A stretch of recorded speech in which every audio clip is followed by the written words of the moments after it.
How do you achieve work-life balance? Well, you're going to learn today that it's not created externally, but it's created internally. And why is it so hard to achieve work-life balance? Well, where most of us get this wrong is that we're thinking this is an external result we're looking for. But the real way is to create that internally. To create a life of balance, as you're going to learn, it's through balancing both your inner masculine and your inner feminine. This is your invitation to become the alchemist of your life. You decode your heaven on earth and go through the alchemical process. The alchemist is a master of himself so that he can master life. People thought alchemists were turning lead into gold, but they're really crystallizing their soul into form. Alchemize your golden potential. Welcome to the golden life. How do you achieve work-life balance? Well, you're going to learn today that it's not created externally, but it's created internally. Welcome to the golden life. My name is David Gilbert, and I'm here to be our alchemical guide to help you transform your inner and outer world for the better. In today's episode, we're going to talk about that thing that everybody truly wants to achieve, but it seems so difficult to find. And why is it so hard to achieve work-life balance? Well, where most of us get this wrong is that we're thinking this is an external result we're looking for. But the real way is to create that internally, to create a life of balance. And as you're going to learn, it's through balancing both your inner masculine and your inner feminine. And this is something that the ancient alchemists would describe as coming together, the inner king and queen coming together in sacred union. And you'll see these crazy pictures of a two-headed being with both a man and a woman coming together. And that was the symbolism of the journey you go through to create that internally. And that's really what we're going to talk about today. So first of all, it's helpful to understand, where do you lean in life? So if you're all alone, do you tend to be somebody who just bees? Or do you need to be doing something? And another way to ask this is, do you tend to be a type A person, always on the go, doing or creating? Or are you more of a bliss junkie, somebody who flows with life to the next moment by moment?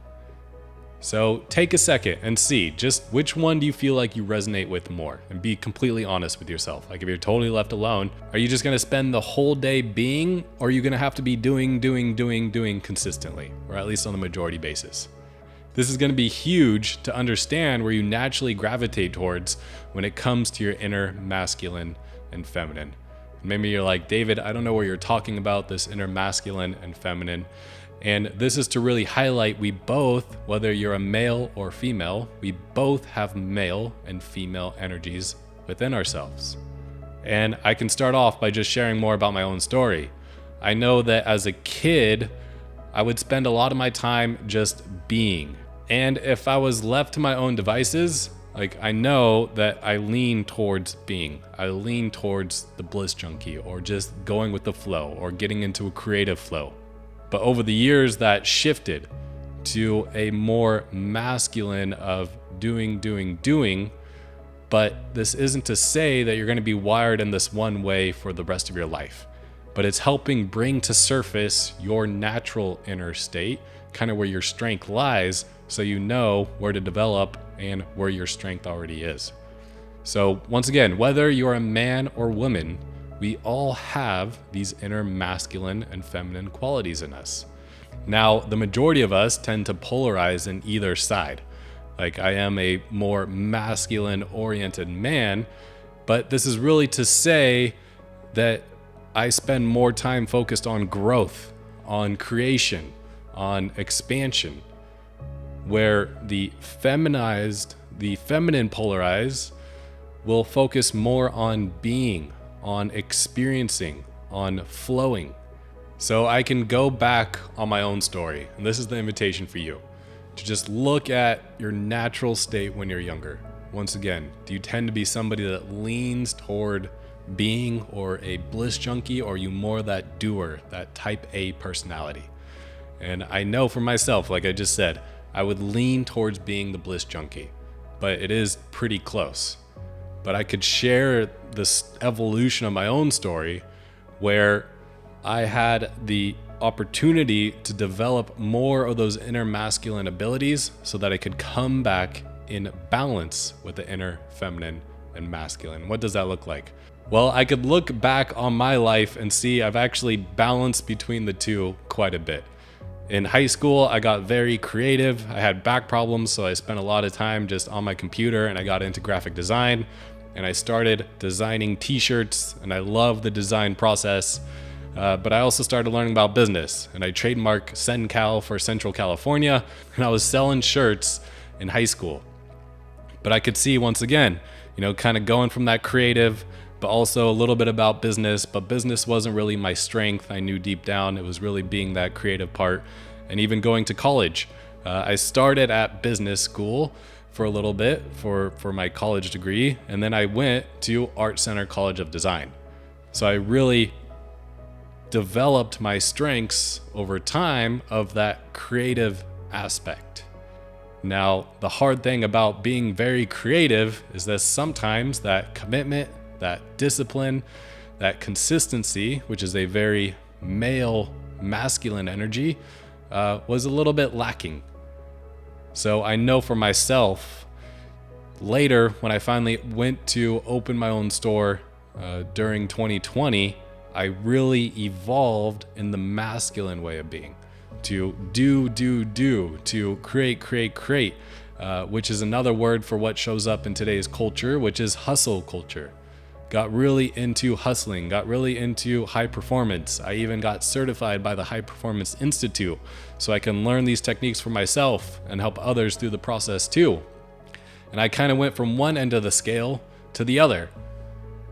But now it's coming back into the middle, because what happens if you know you're a bliss junkie, you have the opportunity to step into more of that type A creator doing, or if you know you're more of a doer, then there's an opportunity to spend more time being or recovering or relaxing. Because when you can come together, you'll find that inner balance you've been craving all along. Because I know for myself now, as I went from learning about high performance and getting into hustle culture and then eventually burning myself out, as the majority of high performers do, if you want to level up to peak performance, you actually got to balance both the masculine and the feminine. What I mean by that? Well, the formula for growth is stress plus rest equals growth. So if you truly want to be a high performer, or if you want inner peace with work and modern day life that is always on and always something going on, then it's about finding that internally. So to go from high performer to peak performer, you actually emphasize recovery, aka being, just as much as doing or creating. And you understand that recovery is just as important as productivity itself. Otherwise, you're just going to burn yourself out, because you're not a robot, because you're not just one being made of only, creating, or achieving. There's a part of you that wants to be able to just be, just experience, just come back to peace in the present moment. Now, the beauty is that you're really understanding yourself, right? Know thyself. This is really that process. And when you do that, and then you can take action to counterbalance your natural essence or your natural strength, then you develop the confidence within yourself. Because I could speak from my own experience now that I can have the confidence that if it's a situation where I need to lean into productivity, I can do that. But then I could count on my natural state to come back to being, to come back to recovery when I need to, and vice versa. So this is really you getting to know yourself. Where do you lean? And then where can you grow the opposite quality? Because this is how we start to feel embodied. This is how we start to feel at peace within ourselves. So if you're somebody that's really feeling like you're lacking a lot of inner peace, then it's time to understand you have these feminine qualities inside of you that you've just been pushing away, that you haven't been giving the space to grow or develop, which is more about experiencing the present moment. Or if you're somebody who hasn't been getting the results out of life that you want to get and not creating the life that you can imagine for yourself, then maybe you've been spending too much time in the feminine qualities versus the masculine, which is about the external results, about creation, about expansion, about a growth. So where does that lie for you? And this is something you can even start to see in the collective as well. What do I mean by that? Well, you could see that at least in the United States, we're shooting this video, that we are in a very masculine-oriented society, where we now live in an era where we have tools like AI and robots, where we can just create simply by typing something into a keyboard and have that go create in the external world. And you think we would get to this level, at least at the time of shooting this is 2024 when we're recording this, where we have mastered the external world to some extent, right? Like the masculine has done it. The masculine energy has been able to do that. And we can even see how the inner masculine and feminine play out in the collective. And take a look at United States.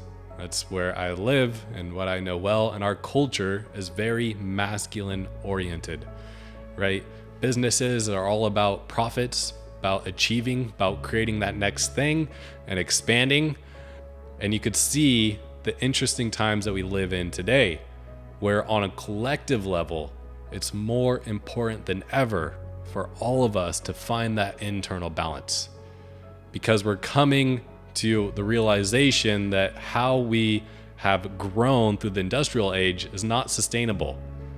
And it's the same thing if you get into high performance. Hustle culture isn't sustainable.